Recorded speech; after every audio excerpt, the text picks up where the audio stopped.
Anand Gopal police ఇలా అయ్యారండి. Correct brother. అందుకే అంటున్నా, పోలీసులని చదువుకున్నోని హైర్ చేసుకోండిరా.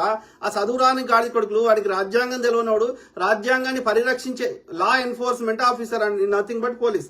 అంటే అందరూ రాజ్యాంగంలో చట్టాలు పాటించేటట్టు చూస్తాడే పోలీసోడు. వాడికి రాజ్యాంగమే తెలియనోని పోలీస్ స్థానంలో కూర్చుని పెడితే వాడిని రక్షిస్తారా? కాబట్టి చదువుకున్నోని ఆడ కూర్చుని పెట్టరు. అయ్యా రాజ్యాంగం గురించి అవగాహన ఉన్నోని ఆడ కూర్చుని పెట్టరు. రాజ్యాంగం నేర్పియండి ట్రైనింగ్ భాగంగా. పోలీసు వాడికి అఫీషియల్ గా వచ్చే కంటే ముందు రాజ్యాంగంలో ఉన్న చట్టాల గురించి వాళ్ళకి అవగాహన చేయండి. ఫస్ట్ ట్రైనింగ్ ఇవ్వండి. నీలా హరీష్, ఎక్కడో మధ్య ఆసియా నుండి వలస వచ్చిన ఆర్య బ్రాహ్మణ మనువాదులు, బీజేపీ ఆర్ఎస్ఎస్ వాళ్ళు ఇక్కడున్న మూలవాసులపైన, క్రిస్టియన్లపైన, ముస్లింలపైన, మిగతా మతస్థులపైన పెత్తనం ఏందిరా ఎర్రీ డాష్. అందరి మీద ఉంది బ్రదర్, అందరి మీద ఉంది. ముస్లిమ్స్ క్రిస్టియన్సే కాదు, హిందువుల మీద ఎక్కువ ఉన్నది, మూలవాసుల మీద. మెజారిటీ హిందువులమే. 1% కూడా లేరు ఆర్యులు. అర్థమైందా? ఈ బ్రాహ్మణులు అందరిని ఇబ్బంది పెడుతున్నారు. అందరికంటే ఎక్కువ ఇబ్బంది పెడుతున్నారు హిందువులని. ఇక తర్వాత క్రిస్టియన్, ముస్లిమ్స్ ఇంకా వరస్ట్. క్రిస్టియన్లను ఏమంటున్నారు,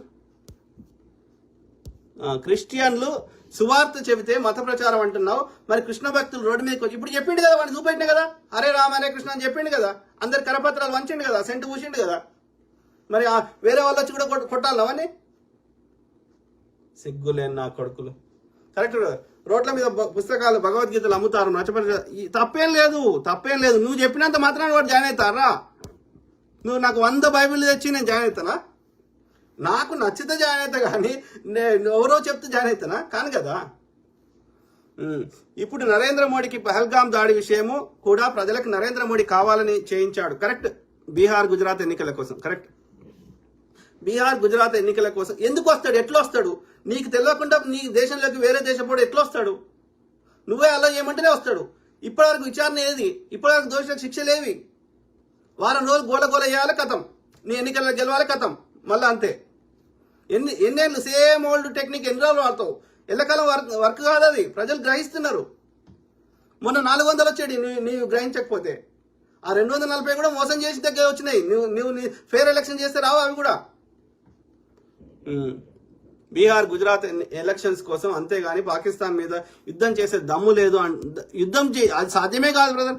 ఆ యుద్ధం చేస్తే పాకిస్తాన్ దగ్గర న్యూక్లియర్ వెపన్ ఉంది, పాకిస్తాన్ సపోర్ట్ చైనా ఉంది, అమెరికా ఉంది. చేయమని చూద్దాం దమ్ముంటే. ఎందుకు చేస్తాడు? చేయించిందే పాకిస్తాన్ తోడు వీళ్ళైనాక ఎందుకు చేస్తాడు? Common sense. దాన్ని కవర్ చేయడానికి నిన్న అమరావతి 2.0 ఈవెంట్ పెట్టారు. ప్రజలను డైవర్ట్ చేయడానికి.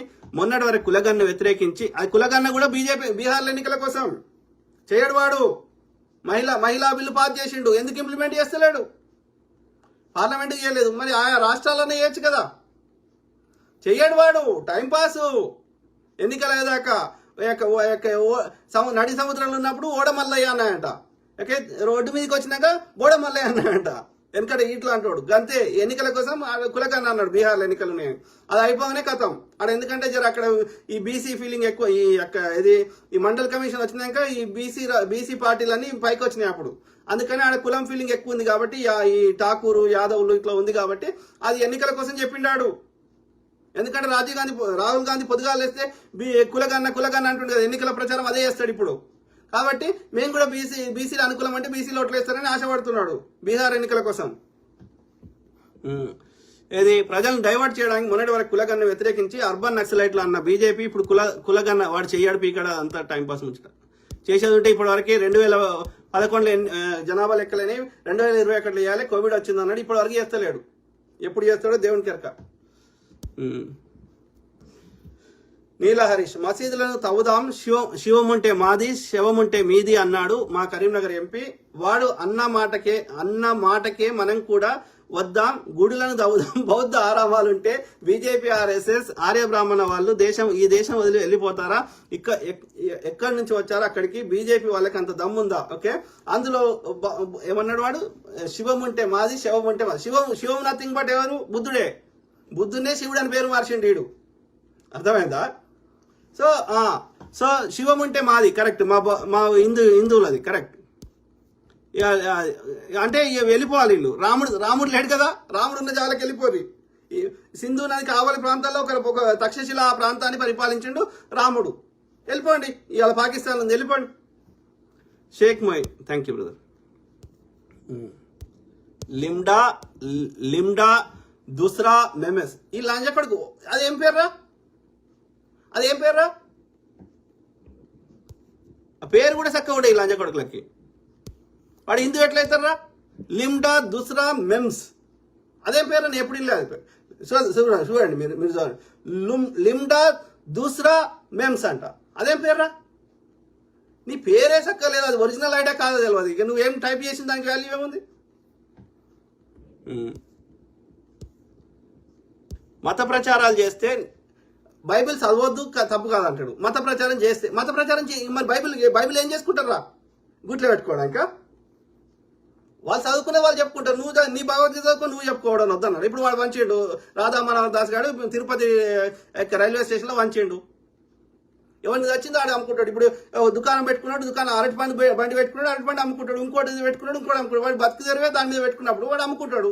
నీకు వచ్చిన నష్టం ఏంది? నీ దుకాణంలో నువ్వు అమ్ముకో, పిచ్చి పాడుకో. నువ్వు జామకాయలు అమ్ముకో, వాడు అరటి పండ్లు అమ్ముకుంటాడు. ఎవరిని నచ్చినాడు ఆడు కొనుక్కుంటాడు. నీకు వచ్చిన నష్టం ఏంది? పిచ్చి పాడుకో. అది రెండు డిఫరెంట్ ఉన్నాయి కదరా. పిచ్చి బాడకాలరా, మీకు ఏ విషయ పరిజ్ఞానం లేదు ఈ లంజ కొడుకులకి. భూమికి భారం పుట్టిరు ఈ లంజ కొడుకులు. పోండి, దొబ్బేయండి. ఉత్తరాఖండ్ దొబ్బేస్తారా, యూపీకి దొబ్బేస్తారా, లేకపోతే పాకిస్తాన్ దొబ్బేస్తారా, ఇంకా మీ పర్షియా కజకిస్తాన్ దొబ్బేస్తారా? దొబ్బేయండి లంజ కొడుకులు. చింతల సురేష్ కుమార్, నైస్ అనాలిసిస్ అన్న, థ్యాంక్ యూ బ్రదర్.